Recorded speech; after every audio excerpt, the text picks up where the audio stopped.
October is Energy Action Month. This is important because energy resilience enables Army readiness. The Army's first priority is readiness, ensuring our soldiers have all they need to be lethal, ready to fight and win. Maintaining our strategic and tactical edge depends heavily on our wise use of resources.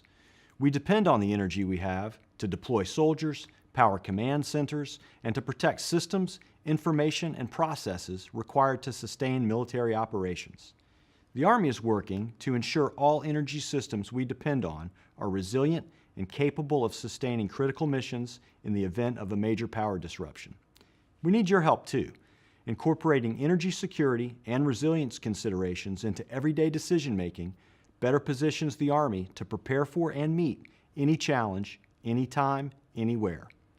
Conservation enhances resilience. So please, be mindful to reduce unnecessary energy consumption now and throughout the year. Together, we will continue to make our Army strong.